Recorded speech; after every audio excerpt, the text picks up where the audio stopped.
एक शहर में अनिल नाम का एक इंसान रहता था। अनिल एक कपड़ों की दुकान पर काम करता था। उसकी बहुत साल पहले शादी हो गई थी। अनिल को हमेशा से लड़का चाहिए था। लड़का यह वंश का कुलदीपक होता है, पिता का नाम रोशन करता है और बुढ़ापे का सहारा होता है। पर लड़की शादी करके चली जाती है, ऐसी सोच रखने वाला वह पड़ोसियों को भी यह बात बताता था। शादी के कुछ साल बाद उसे दो लड़के हुए। बड़े बेटे का नाम करण और छोटे बेटे का नाम किशन रखा। बाद में कुछ सालों बाद उसकी पत्नी का निधन हो गया। उसके बाद उसने उन दोनों बेटों का ख्याल रखा। समय बिता और उसके दोनों बेटे बड़े हो गए और अब दोनों बेटे नौकरी कर रहे थे। दोनों की शादी भी हो गई। शादी होने के बाद भी वह सब एक साथ ही रहते थे। कुछ साल एक साथ खुशी में गए, लेकिन बाद में दोनों भाई एक दूसरे के साथ झगड़ा करने लगे। दोनों बहुओं में छोटी छोटी बातों पर मतभेद होने लगी। ये सब देखकर अनिल को बहुत बुरा लगता था। अब दोनों ने अलग रहने का निर्णय लिया और वह अलग हो गए। फिर पिताजी का ख्याल कौन रखेगा, ऐसा सवाल निर्माण हुआ। दोनों बेटे एक एक महीना संभालेंगे, ऐसा तय किया।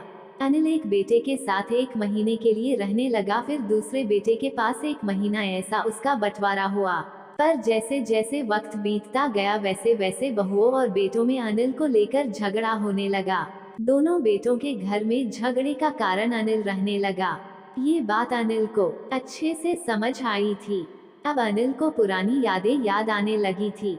उसने जिंदगी में कितनी बड़ी गलती की थी, यह उसे अब समझ में आ रही थी। पर अब इसका क्या फायदा।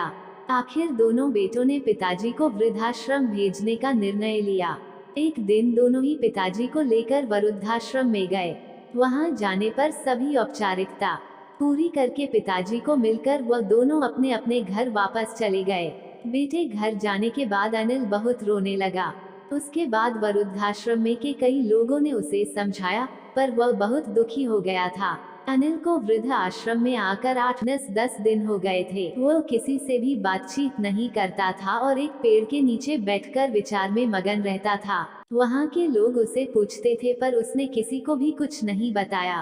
कुछ दिनों में वह एक व्यक्ति से थोड़ा बहुत बोलने लगा। बाद में दोनों की अच्छी दोस्ती हो गई। एक दिन वो दोनों बैठे थे, तब वो व्यक्ति अनिल को अपनी कहानी बताने लगा। वह बोला कि मुझे एक ही बेटा है। वह मेरे साथ छोटी छोटी बातों पर झगड़ा करता था। इस बात को मैं बहुत ऊब गया था। उस वजह से मैंने वृद्ध आश्रम में रहने का निर्णय लिया। मुझे कभी कभी लगता था कि मुझे बेटे के साथ एक बेटी भी होती तो कितना अच्छा होता। कदाचित आज वह मेरे बुढ़ापे की लाठी बन सकती। उसका बोलना सुनकर अनिल और ज्यादा दुखी होगा और वो बहुत गहरे विचारों में खो गया। अनिल को दुखी अवस्था में देखकर उसके दोस्त ने इंसान ने पूछा, आप क्या सोच रहे हो? आपके सामने देखो, उस दिखने वाले दो व्यक्तियों में से एक हमारे वृद्धाश्रम के मालिक है। उनका नाम कैलाश सेठ और दूसरी उनकी बेटी है, उसका नाम आराध्या है। वृद्ध आश्रम का सारा काम उनकी बेटी संभालती है। कैलाश सेठ इनको एकमात्र बेटी थी। बेटी माँ और पिताजी से बहुत प्यार करती है, उतना ही प्यार वह वृद्ध आश्रम के हर एक व्यक्ति से प्यार करती है। अनिल सिर्फ उसकी तरफ देखते ही रह गया और उसका मन और भी ज्यादा दुखी होने लगा। रात होने लगी थी। हर एक वृद्ध अपने अपने रूम में जाने लगे। अनिल भी उसके रूम में जाता है। रात का खाना जल्दी खाकर सब लोग सो जाते हैं। अनिल को उसका भूतकाल याद आता है। अनिल की शादी होने के बाद उसे पहली बेटी हुई थी। उस वक्त उसे बहुत गुस्सा आया था। पत्नी के मना करने के बाद भी गुस्से में उसने बेटी को उठाया और दूर जाकर उसे वहां छोड़ आया। पर अब पश्चाताप करने के सिवाय रास्ता भी नहीं था। अनिल को रात भर नींद नहीं आई। दूसरे दिन वृद्ध आश्रम में एक छोटा सा प्रोग्राम था। हर एक जन जल्दी उठता है और अपने अपने काम में लग जाते हैं। दोपहर को सब लोग हॉल में एकत्रित हुए। कैलाश सेठ और आराध्या भी आए हैं वहां पर। प्रोग्राम चालू था, तब कैलाश सेठ का ध्यान 2-3 बार अनिल की तरफ गया। अनिल उनको बहुत उदास बैठा हुआ दिखा। उनको लगता है कि शायद उसकी तबीयत अच्छी नहीं होगी। प्रोग्राम खत्म होने के बाद वह अनिल से बात करने के लिए उनके पास जाते हैं। वह अनिल को दुखी होने का कारण पूछते हैं।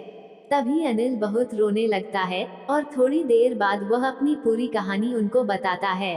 कि मुझे भी पहली बेटी हुई थी पर मुझे बेटी नहीं चाहिए थी, इसलिए मैं गुस्से में आकर उसे छोड़कर आया।